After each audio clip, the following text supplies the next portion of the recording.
Whale gaming is almost upon us. Soon every single game will be designed around the biggest spenders, and the rest of us are gonna be just brushed off to the side. A spendthrift, whales, consumers, they That's go by many names, DSP. but I like to call them wallet gamers. You know, the ones Good that have name. been assisting the corporations in their mission to destroy the gaming industry and squeeze it dry. Now, some may say to just ignore Nice. these whales and that destroying the industry is a bit hyperbolic. But If you ignore the whales get what they want, and the whales want advantages. The whales want to feel better than you. They don't want to just buy power. They want you to know that they are more powerful than you. That's the problem with actual whales. Is it, Brian? Look around you. Can't you see, Brian? Most AAA games are being solely designed That's for Diablo. these types of gamers, if we can even call them gamers at this point. That's right, boys and girls, we're coming out swinging right off the bat in this video because I'm sick and tired of these little degenerate weasels Nice. stroking off the corporations, buying up all the microtransactions because I've got the money to spend. oblivious to the irreparable damage they're actively True. causing in the industry. So I mean, you don't care about the irreparable damage you are causing in the industry if you're a whale, because the industry literally bends backwards for you. Dude, if I was a millionaire, I would be a whale. I'm not gonna lie. So would you, by the way, if you were a millionaire. Because it's fun. It's interesting. You feel superior, you feel better, you feel everything. That's why whales exist. They have so many absolutely blinding advantages, it's not even comparable. Buckle your seatbelts and grab a nice cold bevy because we're taking the bullet train all the way to Whale City. Oh, look at that. That's what alcoholics do.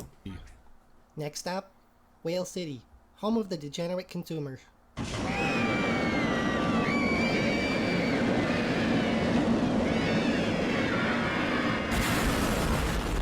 How Good. much have you spent on Apex? 500, 2,000, 250, 800, 3K on Xbox, 1.5K Wow. on PC, 3,000. These people are idiots. They're not even spending in the 5 digits. That means they're not rich. That means that these are normal people who are literally wasting their hard-earned earnings on pixels because they're degenerates. Wow. $1,000. This small sample size was taken from just 2 different Reddit posts where the Apex wallet gamers have come to congregate. And I totaled up the amounts from just these 10 individuals in the replies, which lands us at nearly $21,000. Why would you ever actually use you press that in Excel? It's like, what's wrong with you? Jesus Christ. Why would you do it like this? Like, what the fuck is it? It's literally not even in tens of thousands. I give this Excel performance a -5 out of get this guy into some kind of camp. And I'm not talking about a fun camp. I'm talking more of an Auschwitz type of deal, because this guy has committed heresy and grave sin upon my eyes. From just those 10 customers. Now for context, that means if the game were sold at $60 a piece instead, and was not a free-to-play game with microtransactions, the game would need to be purchased by 333 different customers to reach that same dollar amount. And the thing is, these 10 individuals aren't done Yes. spending because the game gets constant influxes of cash shop items weekly. It's crazy to think that when we look at just a small sector of the internet and see this kind of whaling people openly admit to, it's easy to see why Apex Legends has made over $2 billion in its first 3 years. Nice. Some publishers like Activision try to have their cake and eat it too, charging the full And $70 usually they actually succeed at this spectacularly, because the Activision fanboys are stupid and degenerate. for Call of Duty and implementing the same free-to-play systems found in games like Apex or Fortnite. And unfortunately, it's worked out great for them financially, with Modern Warfare 2 also making $2 billion, but not in its first 3 years like Apex, in Months? its first 3 months. Now the figures above are rookie numbers compared to the gacha gamers or free-to-play MMO players, easily getting into the 5-figure range per person. I think 10K. I'm not sure though. Dude, I think it might be 10K. Hasn't Asmongold, by the way, spent more than that on Lost Ark? Because he's actually also a whale gamer. He just only doesn't do it in specific games where it looks bad. Oh, I'm pretty sure he has spent a lot of more than 10K in Lost Ark. God, dude, that is insane. Absolutely insane. $10,000. Was it worth it? Yeah. Yeah. Of course it totally. was. I mean, look, it's like, look. I'm going to stop you right there, bro, before you embarrass yourself even further. But mobile gamers I'm gonna stop you right there. If you have the money to spend and that's not a problem, well, winning... There's only two kind of people in this world, okay? People who think winning matters if you have done it fairly, goodly, and all of that stupid shit, and the people who understand that winning matters only if you're winning. Okay? It doesn't matter how you win, who you hurt, as long as you're winning, and that's the truth. You either understand that, or, well, you're not a winner. got everyone else cleared by a mile. I've also played mobile gaming a lot. Not only do I play a lot of computer gaming, but I play a lot of mobile gaming. Okay. This is a D4 player. He spent like a lot. Was it 100K or something? I'm part of a game called Clash of Clans. Have over 6 figures invested into it. Okay, that's stupid.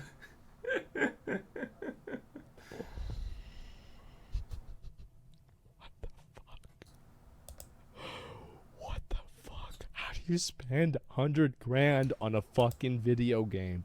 It's almost Probably impossible easily. to comprehend that these people are even real, but they are. And like I said in the intro, most online games are being solely made for them now. And this Yep. is why those who say just ignore the cash I mean, app- why wouldn't you make the games for them, right? Look at this. A guy spends 100K on Clash of Clans? You understand he's more valuable than literally 100,000 players, probably. or just ignore the whales are part of the problem. For one thing, you already know that that dude isn't ignoring the cash op and he's probably a whale himself, but also because the cash ops are so successful, this means all the company's resources are focused on battle passes and cash op items. Bugs, glitches, imbalances, lack of content, who cares? We just gotta keep the whales spending. So live service support starts to mean nothing when the support By the way, I just want to say that's keep the whale spending is an actual thing, right? Because creating new content is, well, as you can imagine, harder at least than making a battle pass or, you know, some kind of skin or something that can be bought, and that's instantaneous money generated. So, you know, the easy choice is just choosing the easy choice. That's like, it's called easy choice, I guess. So yeah, this is not even surprising. This should surprise honestly no one that this happens. just means infinite cash op updates, with a small side of content. Now you've probably heard of the term pay to win, and many would describe No. it as the ability to become more powerful in a game by spending real world money. Yep. But what exactly does it mean? So many people have different definitions by which they consider a game pay to win, and so many people have such different definitions of what winning is. Imagine a game with the ability to spend 20 bucks for an overpowered weapon, only obtainable in a cash shop, and not earnable in the game through grinding. I think that's most would pay to agree that win. this is a prime example of pay to win. Yeah. But some might change their stance if that weapon was then added to the game through 10 hours of grinding to obtain, but also left in the option to directly purchase it for 20 bucks. Is it pay to win I would say yes. or pay to take a shortcut? To me, there isn't much of a difference. Well, pay to take a shortcut is the same as pay to win, yeah. Being able to obtain power quicker than others simply by swiping your credit card definitely falls under the pay to win umbrella. And we see a more complex problem in a lot of free-to-play MMO games with PvP, What is where paying for power level and upgrades is pretty common, and most high-end PvP matches are determined by which whale spent the most amount of money. So wallet gamers are plentiful inside Lost these types Ark. of games. And Okay, since he's shown Lost Ark, I want to make something very clear. Pay to win is bad because it ruins the game, but at the very same time, if pay to win is done, well, in a game where pay to win doesn't matter, no one cares. Like, there are people who complain about Lost Ark being pay to win, but the reality is you never will care about pay to win. You're gonna be with those same people in guilds. The only time that you're gonna care about pay to win is probably in weekly PvP activities or that shit where pay to win actually is like feelable, but you're probably not even gonna do that because it's super boring garbage. So, in games like Lost Ark where the game is actually good enough and it has a high skill ceiling where pay to win doesn't matter, like, it exists, but it honestly doesn't matter. Someone who has spent, 20k on the game is probably gonna be way worse than the average person who hasn't. Because, paying to win in a skill-based game doesn't actually mean anything. MMOs, gacha games, mobile games, and paying for shortcuts to power, whether that be through the purchase of raw materials, pay for rerolled items, or even pay for loot directly in some cases. And pay to win certainly also nice switches, dude. As a spectrum from somewhat of a gray area to flat out egregious. For example, skins in DMZ for Call of Duty that provide players with a UAV on spawn is definitely pay to win, but not nearly as bad as what Destiny 2 has become. Now, I acknowledge that Destiny 2 is not the most egregious example of pay to win. There are plenty of... I mean, Destiny's so ruined at this moment that people are just flat out leaving it. People hate it. The greatest thing Bungie has ever done was convince everyone that Blizzard was at fault for Destiny being a shitty game.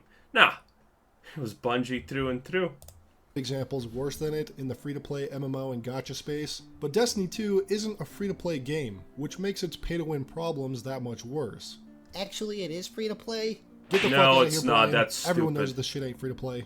Pay-to-win in Destiny 2 isn't super obvious at a glance, and it takes a bit more digging to recognize it, but... Yeah, pay to win in Destiny pretty much shows with perfect rolled items from battle passes and things like that. So, something you can almost never acquire on your own, or it takes an abundancy of time. But the battle pass and, those things actually make easy.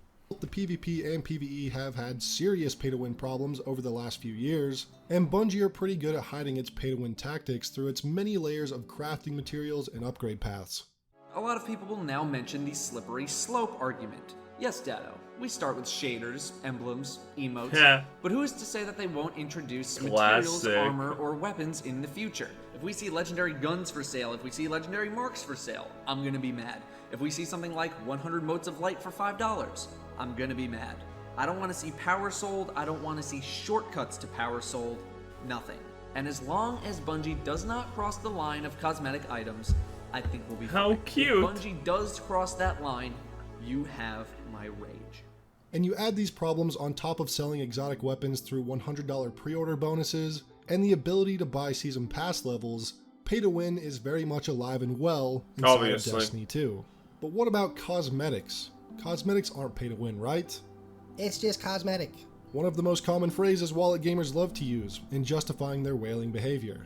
But in almost all video games, cosmetics dominate progression systems, working towards unlocking camos, or helmets, or skins, emblems, whatever it is. These were all part of in-game progression and in-game achievements. So if instead players can just buy camos, skins, emblems, icons, and even entire armor sets, why bother with the progression systems? It doesn't affect you. Really? When the game is designed around earning cosmetics, then having a cash shop sell cosmetics absolutely affects me and the game experience as a whole. I kind of get this point, but I will seriously push back on this because the game's not designed about you acquiring cosmetics. If you imply that the game is designed about you, the game's core design is you just gaining cosmetics, then you're playing it kind of as a job. You're supposed to play it as a game and have fun, Cosmetics are just sprinkled in there, here and there, just so you feel some, there is a tangible feeling of actual progression. So it doesn't actually matter if you can buy the cosmetics there. But if you want to play the game and your point is going to be, but the game's designed about acquiring cosmetics, then you're playing the game for the wrong reasons. You might as well go play at your job, and get extra hours and get money and be a whale or something. That would make even more sense than that. I don't like these type of arguments. The whole, for everyone. We've seen games like Destiny 2 not even get one earnable armor set in over a year for the core playlist, but loads of cash op sets are added no problem. Of course. And Bungie's recent State of the Game blog post cites a lack of resources to make one new armor set to earn. True. How so? Just take the resources from at least one of those cash op sets and apply it to the actual fucking game. Saying this shit doesn't affect me or the game is an asinine thing to say. I think of a game like Sea of Thieves, where the point of the game is to earn gold to buy really expensive cosmetics. But why grind for gold if you can just buy better looking cosmetics at the cash shop and the battle pass? I'm sure you have similar examples with games you've played or are actively still playing, and it eventually gets deflating to think about the fact that monetization has become the sole focus of so many of our favorite games. But these cash shops and monetization systems only exist and continue to thrive because of wallet gamers. So as much as we can villainize the corporations and greedy upper level managers for modern monetization practices, it's players, or should I say payers, like this, that really has led to the downfall of gaming. And even though the whales are a small percentage of users, they're responsible for more than 50% of the revenue, even up to 70% in some games. Now this is a terrible problem because this leads to many more studios to design their games, again, specifically for this audience. Keep games running on just enough life support to stay afloat, but dump all the majority of resources into monetization. Yep. It's a vicious cycle where eventually these studios and whales will begin to destroy each other, if they haven't already. And as more time goes on, I've stayed further and further away from live service gaming in general, because wallet gamers, just like gambling addicts and collectors, can't help themselves. They are the epitome of impulse buying and always fall for FOMO. And just because they have the money, they spend it, casually destroying the industry, blinded by their compulsion to spend. Yep, that seems about perfectly on point and Brandon, right? Truly pathetic behavior. Now I want to shift this video into a more positive direction and highlight some examples of games made for gamers, not for wallet gamers. For now, because that always will change with time. There's gonna be a microtransaction at some point. And the first is a recent title, Baldur's Gate 3. Okay, well that you can't really add anything. Okay, that's an exception, I guess. This here, okay? Are there any? This is a question that was sent to the developers, Larian Studios of Baldur's Gate 3, asking about in-game purchases. So are there any in-game purchases in Baldur's Gate 3? They respond. They say this. No. All right. No. Great. No, there will be no in-game purchases in our game. We believe in providing a complete and immersive gaming experience without the need for additional purchases. Yep. Enjoy the game to its fullest without any additional costs or microtransactions. I think, guys, we don't get a lot of those nowadays, you know? It's been a while since we've been able to hear this, and it's nice to hear it again. And we had the same thing with Elden Ring, and every once in a while games come out, and they're able to actually be for gamers first. And I understand that this has got a lot of people on Twitter upset, especially people that work at other gaming studios, because they're afraid of being held to the same standard. Yep. Baldur's Gate 3 is a complete package, a game created by individuals and a company that stands by their conviction that microtransactions do not belong in video games. It's no surprise to see it reach over 500,000 players on Steam this past weekend.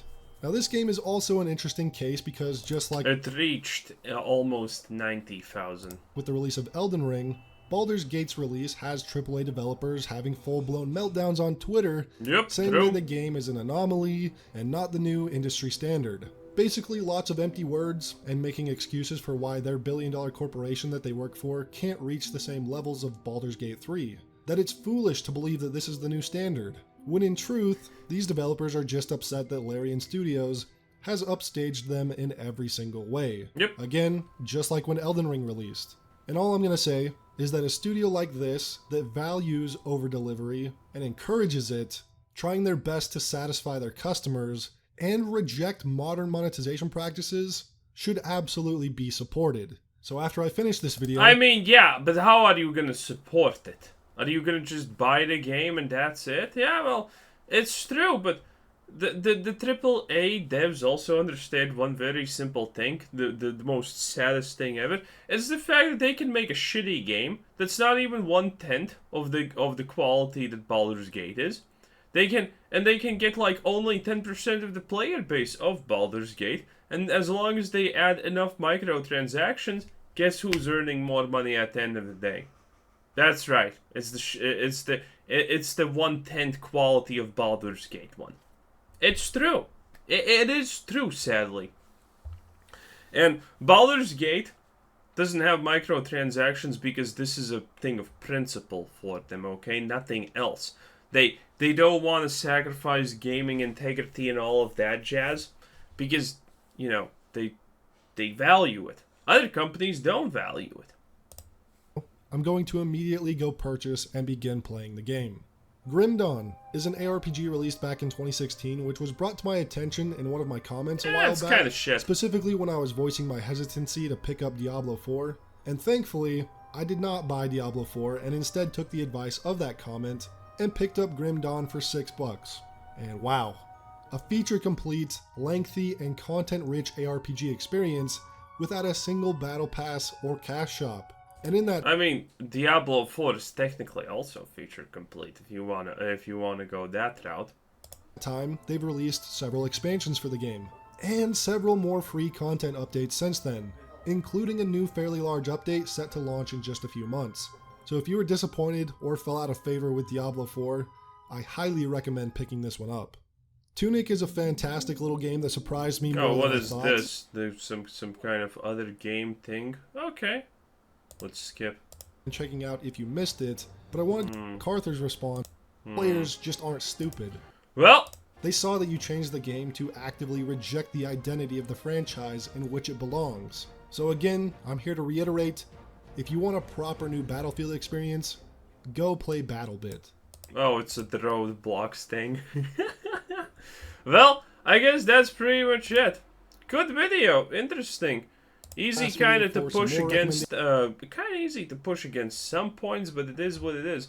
And this is by November Hotel. What a name, what a time to be alive. Here it is, blinking. You know how it works. Anyway, this was Quizzer Sitsa, and thanks for watching. Subscribe if you haven't already, and have a nice day. Bye bye.